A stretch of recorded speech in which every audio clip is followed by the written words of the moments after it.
How would you describe the perfect love-hate relationship between a basketball franchise and one of its legends? Or wait, two of its legends? Well, that's easy. Just give the example of Shaquille O'Neal's relationship with the Lakers and Kobe Bryant, which is arguably one of the most controversial relationships in the history of the NBA. Even more complicated than Taylor Swift's dating history. Okay, maybe not that much.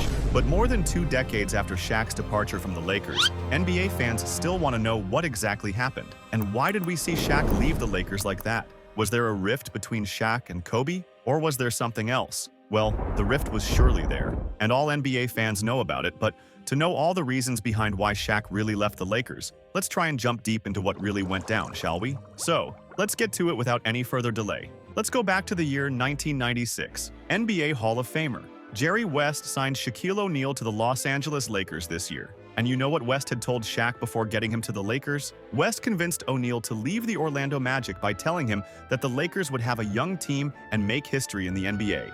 Why had West wanted to sign Shaq? Simply because Orlando had one of the league's most promising duos with Shaq and Penny Hardaway. They reached the NBA Finals for the first time in franchise history in 1995 and made the Eastern Conference Finals after winning a franchise record 60 games in 1996. In their next 11 seasons, the Magic would make the playoffs 6 times but never got past the first round. Upon the signing of the contract, West promised Shaq that he was also going to sign a young kid from high school. In fact, while talking about how he was signed by the Lakers on his podcast, Shaq said what West told him, and that the exact words spoken by him were, "We're going to move Vlade for a kid named Kobe Bryant and y'all are going to win championships." And that is exactly where the tension started between the two players. O'Neal signed a 7-year, $121 million deal, which was considered expensive at the time. But a week before signing Shaq, West had acquired high school star Bryant in a draft day trade with the Charlotte Hornets. And although Shaq and Kobe went on to win 3 consecutive NBA titles with the Lakers from 1999 to 2001 and 2002, there was a lot that was going on the sidelines that not many people knew of at the time. And yes, we are talking about the feud that started developing between Kobe and Shaq. Now, NBA fans all over the world are aware of the fact that the feud between Shaquille O'Neal and Kobe Bryant was marked by personal and professional conflicts that developed during their time together on the Los Angeles Lakers. And what exactly were the key factors or major reasons behind the tension between the two? Well, several, and not just one. For starters, both players had strong personalities and differing views on leadership.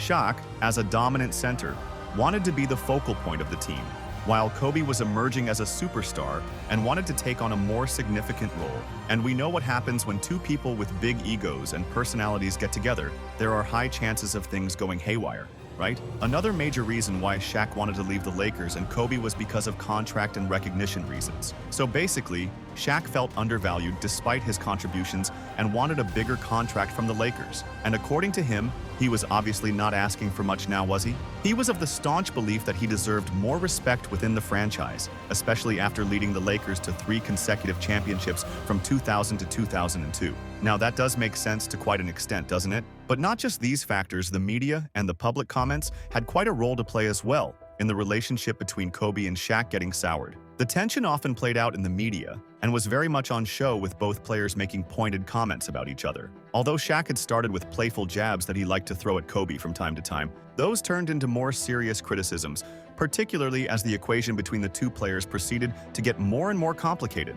Both wanted their share of respect and fame within the Lakers, which kind of led to a rivalry within the dressing room itself. And you know, when something like that happens, things are bound to go downhill. It was quite evident that both players wanted to be the face of the Lakers and were looking to be better than each other. And when you have 2 alphas on the court and neither was willing to give up their ground, problems would arise. And of course, they did. One such incident was in the 1998-99 season when Bryant's jerseys were outselling O'Neal's in Southern California sporting goods stores, and rumors started doing the rounds that O'Neal was jealous of Kobe, just like he was with Penny Hardaway when they played together for the Orlando Magic.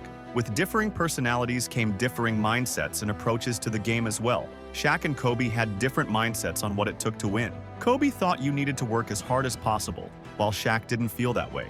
And this did not sit well with Kobe, who would not shy away from letting Shaq know that he needed to remain fit in order for them to win championships together. But the two could not really see eye to eye, also because of Shaq's complaints with Kobe not being a team player, as there were numerous occasions that Bryant would not involve his teammates in the game while playing as much as he should have, and Bryant's teammates found him to be selfish and arrogant. But the two players soon realized that they would not win championships like this, and the fact that they could not put their egos aside started to become quite evident as well when they took to the court. How did they manage to put their egos aside? Well, it was for the betterment of the franchise, as well as for themselves. Both players recognized each other's exceptional skills. Shaq was dominant in the paint, while Kobe was a versatile scorer. Their complementary styles made them a formidable duo, and easily one of the most dominant ones in the history of the NBA. Not to forget that the coaching influence of Phil Jackson also had a major role to play in reducing the tensions between Shaq and Kobe. He implemented the triangle offense, which encouraged ball movement and teamwork, helping to balance their individual strengths. More importantly, while both did have their share of issues with each other, both players were driven by a shared goal, which was to win championships for the Lakers. It did not take long for them to understand that success on the court required collaboration, and they pushed each other to elevate their games. During their championship runs, they built strong on-court chemistry. Their ability to connect in crucial moments like Shaq's post play and Kobe's perimeter shooting made them incredibly difficult to defend against. The challenges they faced, both as a team and individually, forced them to confront their differences. The need to win ultimately helped them prioritize team success over personal grievances, and that's exactly when the magic started happening on the court. After identifying and addressing their share of differences and keeping them aside, Shaq and Kobe became unstoppable, which culminated in 3 consecutive NBA championships from 2000 to 2002. The duo led the Lakers to championships in 2000, 2001, and 2002. Becoming one of the dominant and most feared forces in the NBA during that period. Shaq was named the NBA Finals MVP in each of those 3 championship series. His presence in the paint was a key factor in the Lakers' success, as he averaged impressive points and rebounds throughout the finals. Shaq was literally a beast at this time, and there was nobody who could match up to his level of strength and power. Talking about Shaq and Kobe's on-court chemistry, well, that developed eventually as Shaq's size and power complemented Kobe's skill and scoring ability. Together, they formed one of the most potent scoring duos in the history of the NBA.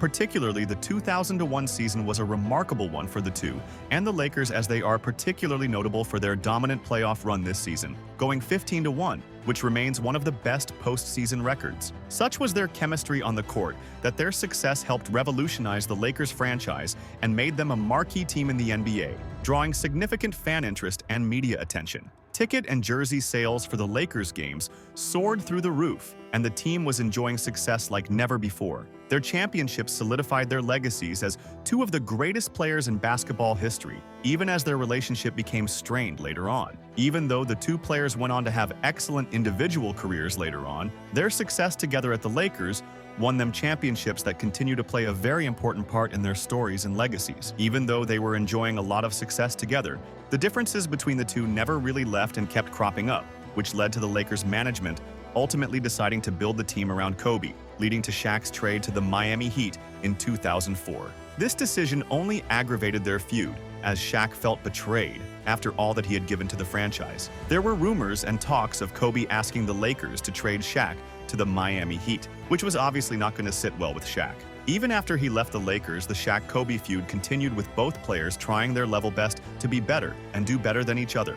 With Shaq gone, Kobe Bryant became the undisputed leader of the team. He continued to evolve as a player, showcasing his scoring prowess and work ethic, even though the team struggled to find consistent success in the initial stages of Shaq's departure. The Lakers made the playoffs in several seasons after Shaq left, but they often faced early exits. Despite reaching the playoffs in 2005, 2006, and 2007, they couldn't advance far. Both Kobe and Shaq often used interviews to throw subtle digs at each other. Shaq would frequently boast about his championships and accomplishments, sometimes downplaying Kobe's contributions during their time together. One such incident was when in a 2005 interview, Shaq referred to Kobe as me, myself, and I, suggesting that Kobe was overly focused on his individual success rather than the team. And Kobe did not leave any chance of getting back at Shaq too.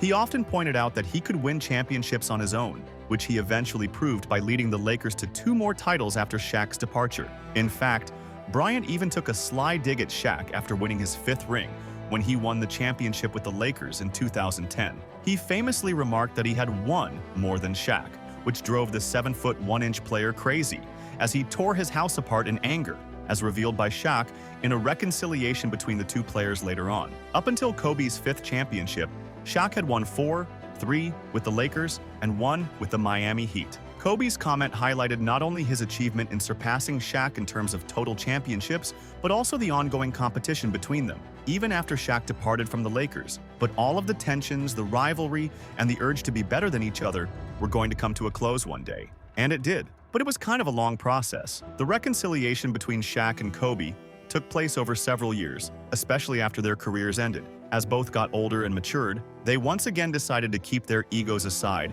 and began to publicly acknowledge each other's talents and contributions to the game. They expressed respect for what they accomplished together during their championship years. In fact, right after Kobe won his 5th championship in 2010, Shaq congratulated him publicly, which marked a significant step in their rapprochement. The two finally decided to sit down and talk about their differences in a one-on-one interview, with both expressing how much they respected each other's skills and contributions to the game.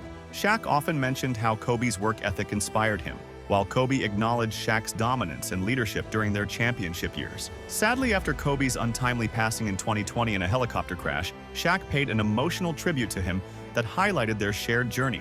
In interviews since then, Shaq has talked about being eternally grateful for their time together, expressing how much he valued their relationship and that there was no beef between the two, but only two competitive people pushing each other to churn out some of the greatest basketball the world has ever seen. So even though Shaq might have left the Lakers and Kobe after their share of personal differences, both players had nothing but respect for each other in the years after their retirements.